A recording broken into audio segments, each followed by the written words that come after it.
Hello everyone, আসসালামু আলাইকুম। আজ আপনাদের সাথে শেয়ার করব গরুর মগজ বা ব্রেন ভুনা রেসিপি। তো প্রথমে আমি প্যানে তেল দিয়ে পর্যাপ্ত পরিমাণ তেল নিয়েছি। নেওয়ার পরে এখানে 1 কাপের বেশি আমি পেঁয়াজ দিয়ে দিলাম।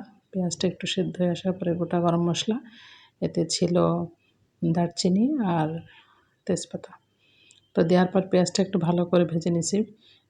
ভেজে নেওয়ার পরে বাটা মশলা দিয়ে দিলাম, আদা বাটা পরিমাণ মতো, রসুন বাটা, জিরা বাটা, পরিমাণ মতো হলুদ। আর এখানে একটু বেশি ঝাল দিতে হবে, ব্রেন ভুনায় একটু বেশি ঝাল দিলে ভালো লাগে। তো উঁচু করে 1 টেবিল চামচ মরিচের গুঁড়া, পরিমাণ মতো লবণ দিয়ে খুব ভালো করে আমি এখন কষিয়ে নেব। মশলাটা যাতে পুড়ে না যায় তার জন্য আমি এখানে সামান্য পানি দিয়ে দিলাম। তো পানি দিয়ে আমি ঢাকনা দিয়ে ঢেকে 3 থেকে 4 মিনিট আমি মশলাটা কষিয়ে নিয়েছি। মশলাটা কষানো হয়ে যাওয়ার পরে মশলার উপরে তেল উঠে আসার পরে আমি পরিষ্কার করে রাখা সেই গরুর মগজ দিয়ে দিলাম। তো মাথার মগজ দিয়ে দেওয়ার পরে আমি এটাকে ঢাকনা দিয়ে ঢেকে বারবার নেড়ে চেড়ে কষিয়ে নেব উপরে একটু তেল উঠে আসা পর্যন্ত। এরপরে আমি 1 কাপের মতো পানি দিয়ে দিলাম। তো পানি দিয়ে আমি আবার খুব ভালো করে এটা নেড়ে চেড়ে মিশিয়ে নিলাম। নেওয়ার পরে ঢাকনা দিয়ে ঢেকে আমি প্রায় আধা ঘন্টা বা 25 মিনিট এরকম রান্না করে নিয়েছি। তো দেখতেই পাচ্ছেন আমি খুব ভালো করে মিলিয়ে নিলাম। তো নেওয়ার পরে এখন আমি কিছু কাঁচামরিচ কুচো দিয়ে দিলাম। দিয়ে দেওয়ার পরে আমি এখন ঢাকনা দিয়ে ঢেকে দেবো। এই রেসিপিটা এভাবে রান্না করলে অনেক মজার হয়, আপনারা একবার ট্রাই করে দেখতে পারেন।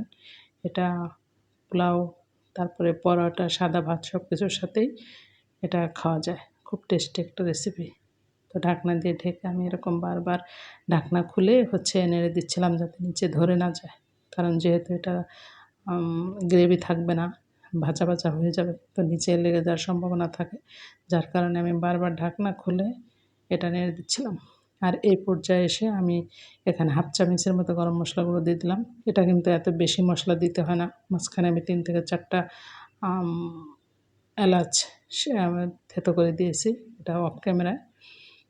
তো গরুর গোশ যেমন অনেক বেশি মশলা দিতে হয়, আসলে গরুর মগজ রান্না করতে এত বেশি মশলা লাগে না, অল্প মশলাই হয়ে যায় এবং এটা খুবই টেস্টি একটা খাবার। আপনারা ট্রাই করে দেখতে পারেন। তো এই ফাইনাল লুক। আশা করছি আমার রেসিপিটা আপনাদের ভালো লাগবে। ভালো লাগলে লাইক, কমেন্ট, শেয়ার করে চ্যানেলটাকে সাবস্ক্রাইব করে দেবেন এবং ফেসবুক পেজটা ফলো দিয়ে দেবেন।